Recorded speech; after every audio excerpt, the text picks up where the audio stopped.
Hello friends, नमस्कार। स्वागत है आपका गवर्नमेंट एग्ज़ाम प्रिपरेशन चैनल में।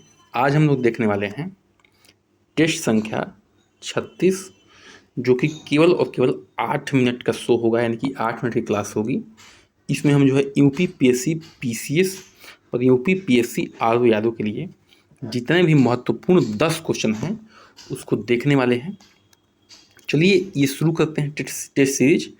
इससे पहले जान लीजिए जो भी इसका कंटेंट है आपको जो है टेलीग्राम चैनल का लिंक डिस्क्रिप्शन बॉक्स में दे दिया गया है, वहाँ पे इसका पूरा का पूरा कंटेंट मिल जाएगा। तो टेलीग्राम चैनल को भी आप लोग ज्वाइन कर सकते हैं। चलिए पहला प्रश्न देखते हैं। प्राकृतिक रूप से स्वयं ना हो पाने की स्थिति में कृत्रिम ब्रियसेचन कराया जाता है। ठीक है, मेडिकल लाइन में की ये भाषा है कि जो अकृत्रिम रूप से जो है वीर्य निषेचन नहीं हो पाता है, तो प्राकृतिक रूप से नहीं हो पाता है तो कृत्रिम रूप से कराया जाता है इसको। ठीक है, इस प्रक्रिया में निम्नलिखित में से किसको या किनको स्त्री के गर्भाशय में प्रविष्ट किया जाता है या कराया जाता है? केवल अंड को, निषेचित अंड को, या केवल शुक्राणु को, या अंड या शुक्राणु दोनों को? तो कृत्रिम वीर्य सेचन में केवल और केवल जो है शुक्राणु को किसमें, गर्भाशय में प्रविष्ट कराया जाता है। किसको? केवल और केवल शुक्राणु को। तो उसका उत्तर क्या हो जाएगा आपका? सी ऑप्शन हो जाएगा। आगे बढ़ते हैं, प्रश्न संख्या 2 पे आते हैं। स्टेलेक्टाइट और स्टेलेग्माइट। ठीक है, स्टेलेक्टाइट और स्टेलेग्माइट किसके अभिलक्षण हैं, यानी किसके अंतर्गत जो है ये आकृतियां बन के उभरती हैं? हिमनदीय स्थलाकृति में, ज्वालामुखी स्थलाकृति में, नदीय स्थलाकृति में, या काष्ठ स्थलाकृति में? ठीक है, इसको ऐसे भी लिख सकते हैं हम, तो इसका उत्तर डी ही हो जाएगा, काष्ठ स्थलाकृति। ठीक है, इसी में जो है स्टेलेग्माइट और स्टेलेग्माइट जो है अभिलक्षित होते हैं किसमें? काष्ठ स्थलाकृति में। आगे बढ़ते हैं, प्रश्न संख्या 3 पे आते हैं। विटामिन B12 में कौन सा संकुलन धातु आयन उपस्थित होता है? ठीक है, जो विटामिन B12 हेल्थ के लिए बड़ा ही इम्पॉर्टेंट है और इसका जो है निर्माण शरीर के अंदर नहीं होता है। इसको जो हम लोग बाहरी तत्वों से प्रदान करते हैं, प्राप्त करते हैं। ठीक है, तो B12 में जो है कौन सी आयन की उपस्थिति होती है, इस पर आपको विचार करना है। देखिए सारी इम्पॉर्टेंट क्वेश्चन है, इसलिए लास्ट तक जो है धैर्य बना के बैठे रहिए। मैग्नीशियम आयन, लौह आयन, कोबाल्ट आयन या जिंक आयन? तो उत्तर हो जाएगा सी, यानी कि कोबाल्ट आयन जो है B12 में पाया जाता है, यानी कि CO+3 आयन कोबाल्ट आयन है। यही किस में मौजूद होता है? B12 में मौजूद होता है। तो कोबाल्ट आयन को आपको ध्यान रखना है।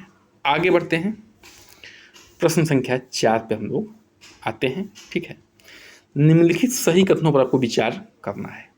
भारत में अधिकांश कोयला और फेरस खनिज समूह विंध्य के दक्षिण में प्रायद्वीप से मिलते हैं। ठीक है, विंध्य के दक्षिणी प्रायद्वीप में मिलते हैं। क्या?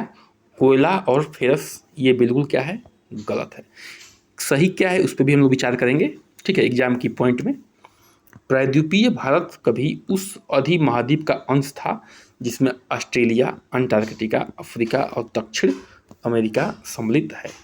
देखिए इसका उत्तर क्या ये हो जाएगा? दूसरा ऑप्शन क्या है? सही है। ठीक है, तो इसका उत्तर क्या हो जाएगा? केवल और केवल 2 सही है। यानी कि जो प्रायद्वीपीय भारत है वह उसी का अंग है। गोंडवाना लैंड का नाम आपने सुना होगा, जिसमें ऑस्ट्रेलिया हुआ करता था, अंटार्कटिका हुआ करता था, अफ्रीका हुआ करता था और दक्षिणी अमेरिका हुआ करता था। दूसरा ऑप्शन तो सही है, लेकिन पहला गलत है।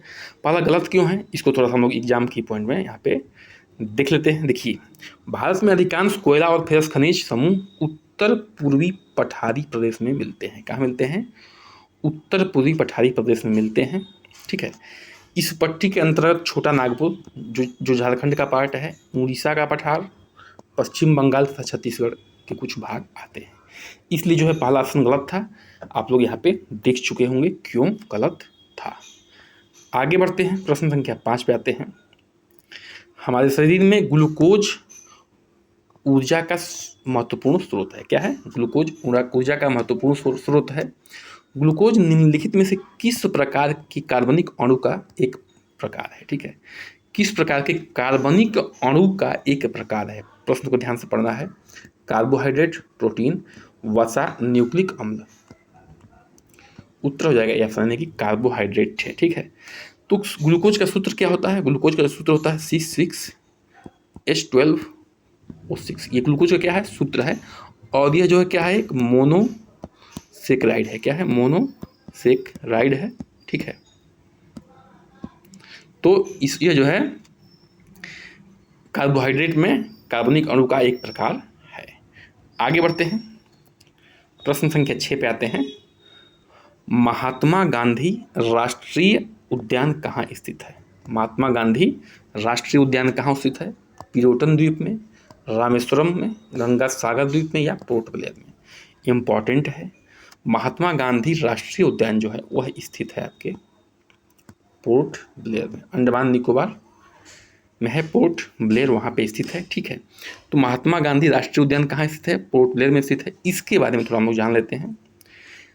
जो इस उद्यान का निर्माण हुआ था वह हुआ था वन्य जीव संरक्षण अधिनियम 1972 के अंतर्गत 24 मई 1983 को किया गया था इसका निर्माण। ठीक है, वन्य जीव संरक्षण अधिनियम 1972 के अंतर्गत 24 मई 1983 को किया गया था। केवल क्षेत्रफल कितना है? क्षेत्रफल इसका कितना है? 281.5 वर्ग किलोमीटर। ठीक है, आगे बढ़ते हैं, प्रश्न संख्या 7 पे आते हैं। निम्नलिखित हार्मोन में से किस प्रकार का हार्मोन पेप्टाइड श्रृंखला द्वारा निर्मित होता है? ठीक है, ये हार्मोन दिया हुआ है, इसमें से कौन सा हार्मोन जो है पेप्टाइड श्रृंखला द्वारा निर्मित होता है? ऑक्सीटोसिन, कार्टिकाट्रोपिन, इंसुलिन या कार्टिसोन? तो उत्तर हो जाएगा सी यानी कि इंसुलिन। ठीक है, जो इंसुलिन है ये जो है पेप्टाइड श्रृंखला द्वारा निर्मित होता है। इंसुलिन हमारे शरीर में बहुत ही महत्वपूर्ण हार्मोन है। क्यों हार्मोन है भाई?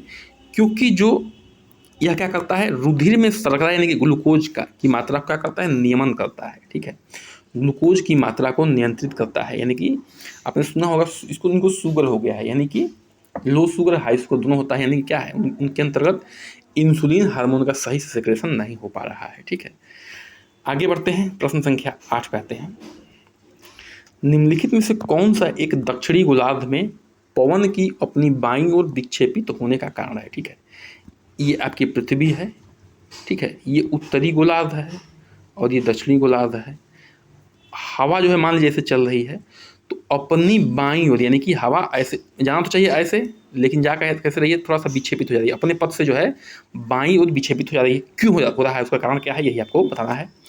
उत्तरी और दक्षिणी गोलार्ध जल की मात्रा में भिन्नता, ताप और दाब की विभिन्नताएं, पृथ्वी का अनंत अक्ष या पृथ्वी का घूर्णन? तो उत्तर हो जाएगा डी यानी कि पृथ्वी का घूर्णन। ठीक है, इसके वजह से जो है पवन अपनी दक्षिणी गोलार्ध में पवन अपनी बाईं ओर विक्षेपित हो जाती है। ठीक है, इसको जो है कोरियोलिसिस फोर्स भी कहते हैं।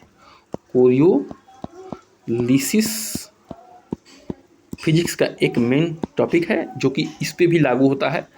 कोरियोलिसिस फोर्स यानी कि बल, उसके कारण भी ये जो है अपनी बाईं ओर विक्षेपित हो जाती है दक्षिणी गोलार्ध की पवनें। आगे बढ़ते हैं, प्रश्न संख्या 9 पे आते हैं।